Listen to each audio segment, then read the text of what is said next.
Halata na talaga yung ano, no? Yung kulay puti sa buhok ko. Ay, naka-live na ba tayo? Live na ba yan? Hi guys! Welcome here at Kuya Tech. Kuya Da here again. At ayun si Kuya Josh. Ngayon pala kung sakali sa mga viewers natin na naghahanap na ngayon ng mga laptop. Naghahanap ka ba ng regular laptop na pero powerful yung processor? Mas powerful pa sa i7 11 Gen na 1165G7. Pero Intel Core i5 lang siya at mas maraming cores. Pues meron na kaming laptop na dumating na ganyan ng specs at kaya pang i-maximize yung RAM up to 24GB. Ngayon meron tayong bagong laptop here. Papakita ko muna sa inyo. Yan. VivoBook X series po siya. Bagong generation po ng laptop natin at 12 generation. Review muna natin yung from the body. Medyo mas mabigat siya, almost umaabot siya ng mga 1.8 kg. Yan. Tapos yung body niya is mas thicker. Yan. Saka also yung LCD bezel niya, yung dito, mas makapal. Yan, mas makapal yan. Against the previous model ng mga X15 series. Bale, itong model na to is medyo kakaiba dahil mas kapal yung body plastic niya. Siyempre, mas proof sa mga against the crack. Yan.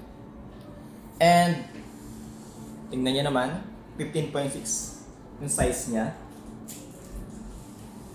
Full body niya is made from plastic, is carbon plastic, yes, parang ganon. And then yung key niya is parang very tactile, umabot na 1.mm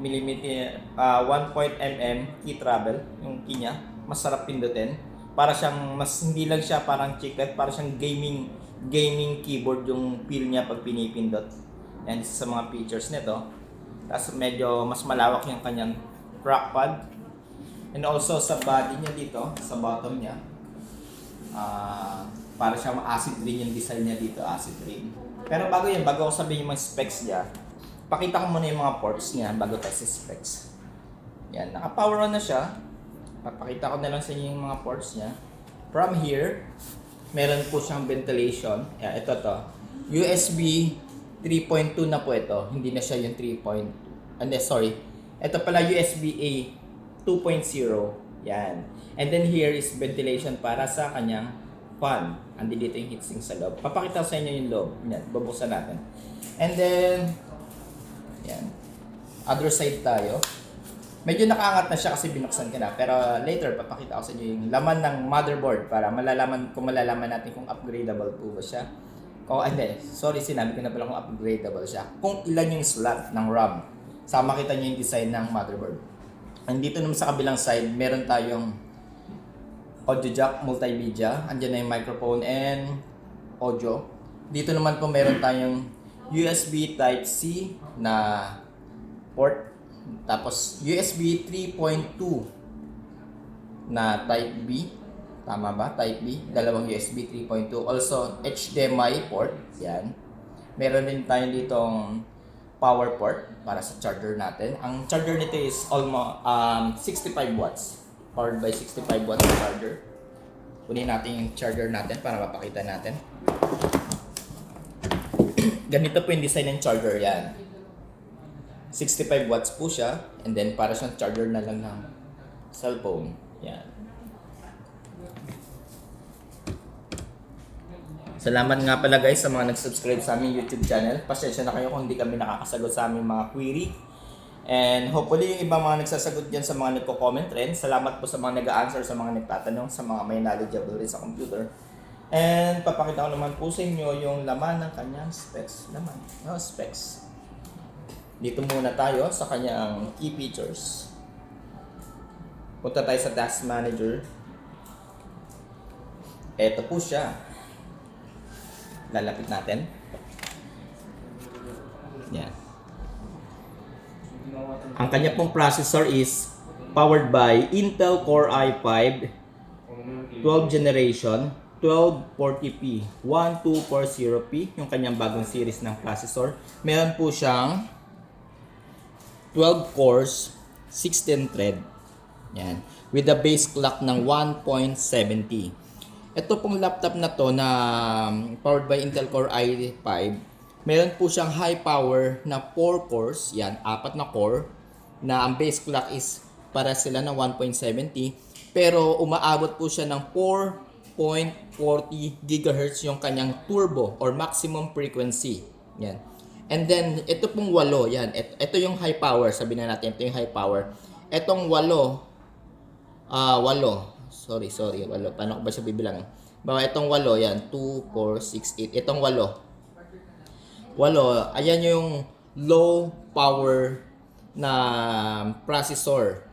Kumbaga, power saving mode na uri ng processor cores. Hindi siya kumatako sa battery or sa kuryente. 8 po siya. Pero ang base clock niya rin is 1.70. And kaya niyang pumalo ng 3.30 GHz yung kanyang turbo frequency. Yan.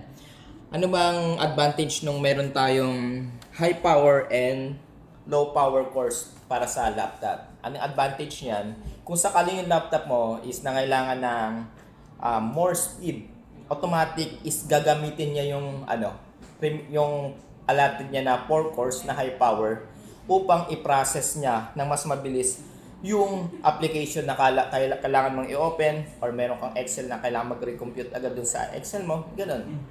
Ayun yung advantage nun. Pero kung sakali naman na nag-o-open ka lang ng mga browsing, nagta-typing ka lang, yung processor mo is naka low power saving mode dun sa 4 na core. Sa 8 cores. Yan.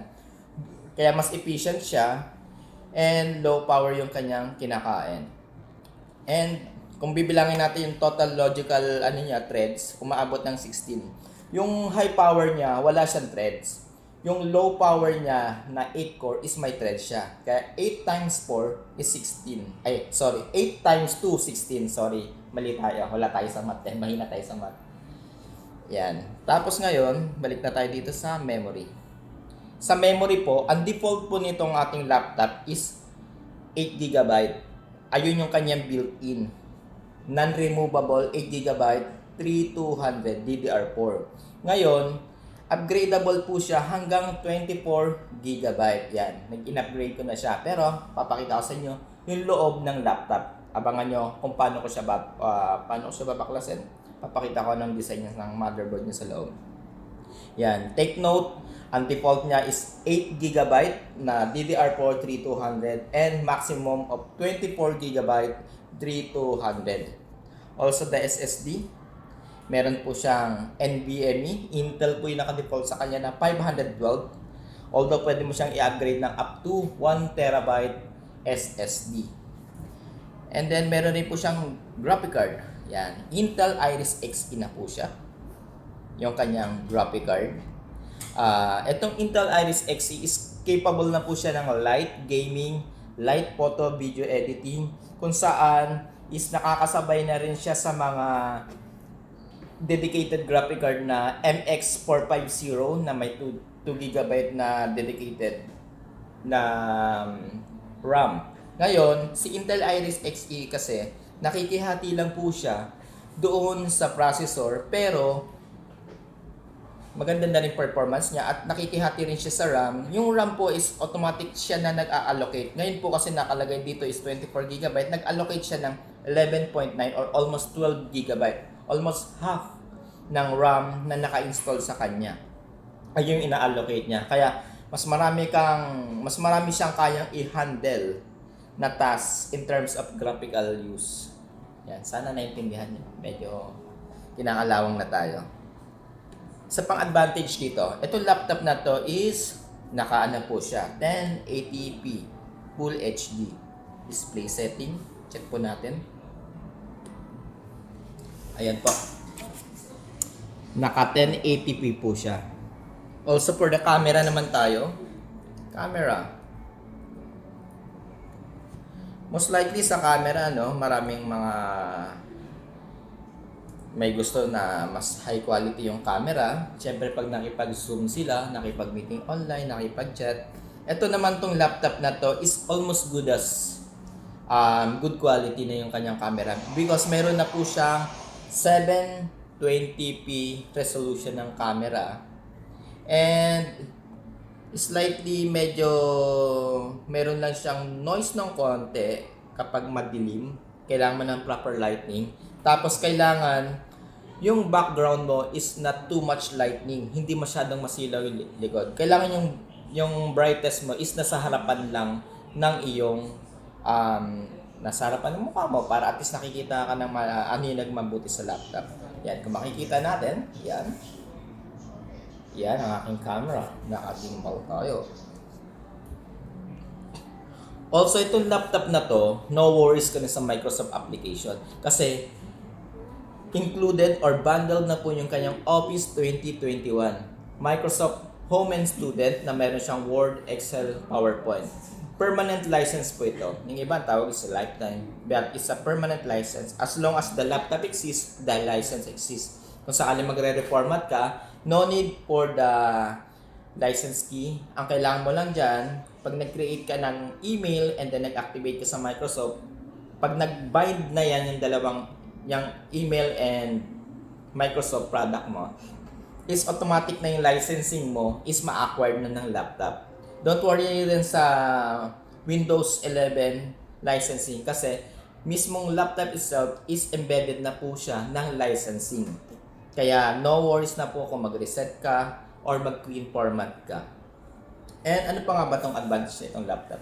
Kung sakali kang bibili ka ng laptop dito sa amin sa Asus Concept Store or dito sa Asus mo or dito ko na bumili, huwag ka na lalayo. Meron po tayong 2 years global warranty. Yan, share ko na rin sa inyo yung ating global warranty. Meron tayong 2 years global warranty. Anywhere po yan from the world. Depende, wag lang sa other world.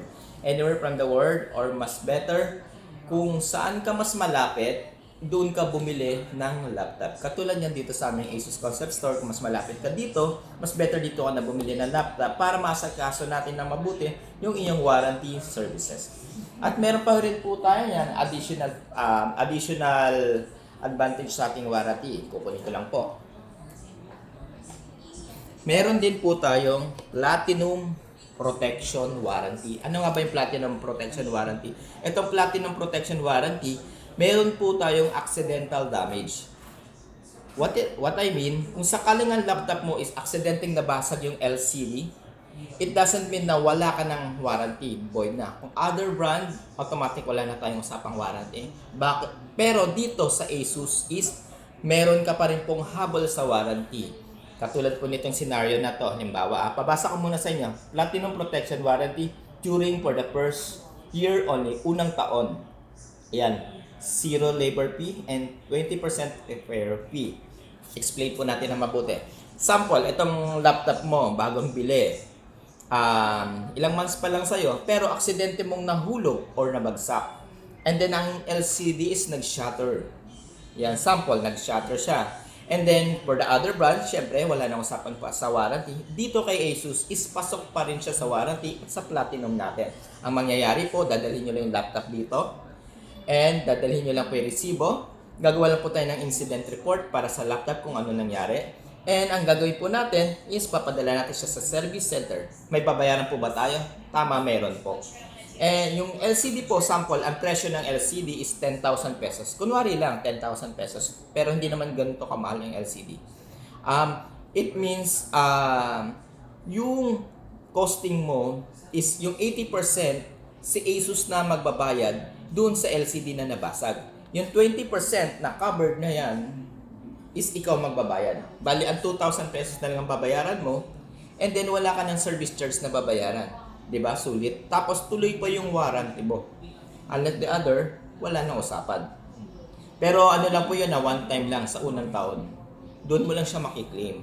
And then kung sakali naman na nangyari ulit yung physical damage or nagkaroon ng accidental damage, babayaran mo na po yung damage na yun. Kasi isang beses mo lang siya makiklaim. Para sa marami pang information tungkol sa warranty, pwede po kayo mag-refer sa aming Facebook page sa Asus Bacoor. Or wag na lang po kayo mag-comment dito sa aming YouTube channel kasi kadalasan po hindi namin nasasagot yung mga query dahil sobrang busy rin sa trabaho. And mas better po para mabigyan namin kayo ng proper assistance. Doon na lang po sa Asus Concept Store SM Bacoor. Doon kayo mag-message for more details at proper handling ng aming mga query. Yan. Ngayon, dito na po tayo dadako sa laptop na to. Ano nga ba itsura ng kanyang motherboard? Ano ba nga yung upgradable po ba to? Pero nasabi ko na, kung di mo naalala, ewan ko na lang sa'yo. Pero ngayon po, bubuksan natin tong laptop na to kung ano nga yung content niya sa motherboard. Shutdown muna natin. And let's shut down it properly. And then be sure po na naka-turn off na siya. And naka-unplug. Yan. And iti-twist po natin yung laptop. Pag magbubukas po tayo ng laptop, kailangan nyo ng mga proper tools. Yan, mayroon kayong precision, may rubber mat kayo to protect the laptop. And also, mayroon kayong prying tools para bubuksan nyo yung gilid-gilid. Ngayon, yung mga tornilyo na yan, natanggal ko na. Wala na. Okay na yan dyan. Natanggal na natin yung mga tornilyo. Ayan, nagkalas na po siya. Ngayon, papakita ko na po sa inyo yung laman ng laptop. Ito na po siya. Naka-ready na po siya magbukas para hindi na kayo maboring sa akin pagtatanggal ng tornilyo. Yun. Ito po yung laman ng ating laptop. Ayan. Kikita mo natin. Meron po siyang, itong itim na to, meron po siyang 42 watt na battery. Almost siguro yung battery na to is it will takes para on battery umaabot yata ng 3 to 4 hours depende sa yung workload. Yan. 11.55 volts with a 42 watt per hour. And meron po siyang slot for the RAM. Ito, yung RAM upgrade na to, nilagay ko lang yan ngayon. Wala talagang vacant yan. Tatanggalin ko na nga para hindi kayo malilito. Teka, baka makasira pa tayo. Yan. Itong RAM na yan. Ang pwede nyong ilagay sa kanya is 16 GB para maging total of 24 GB. Yan yung vacant slot niya. Kasi meron po siyang built-in na 8 GB. Tapos meron po siyang 2 pipe for the distribution ng kanyang heat. Ito yung processor natin. Andiyan na rin yung Intel Iris Xe. Hindi yung Intel Core i5. Meron po tayong Wi-Fi. Itong Wi-Fi na to is Wi-Fi 6 na po siya. And meron po siyang powered by Power Master. Ano ba yun? Meron na rin siyang Wi-Fi Master. Kung saan kahit malayo, stable yung internet connection mo. And powered by MediaTek po siya. Yan. Wi-Fi 6. And then yung ating solid state drive. Made from Intel SSD. Yan, 45 times faster than regular HDD. Also, the big fan. Yan, kung makikita nyo, maganda. Meron siyang metal plated. I don't know lang kung gaano karami yung mga blade pan niya. Pero, good enough na yan para ma-ventilate. And meron po siyang two-way of ventilation. Dito po yung kanyang outtake. Ito yung kanyang heatsink. Also, meron siyang heatsink dito sa other side. Yung intake niya dito sa mga butas niya. Kaya kung makikita nyo dito sa laptop, pag gumagamit tayo, may butas siya. Huwag po natin siyang i-cover para hindi siya ma-suffocate. Yan. Ito po yung kanyang two speakers. Left and right. Okay. It means this laptop unit is very upgradable. Take note lang po ang ina-upgrade lang dito is yung kanyang RAM and storage. Pero yung yung processor, graphic card, hindi po siya upgradable. Kaya kung bibili tayo ng laptop, siguraduhin po natin yung specs na kailangan natin based doon sa ating paggagamitan. Kung ikaw ay photo video editing and gaming, doon tayo pipili ng laptop sa mga gaming lineup.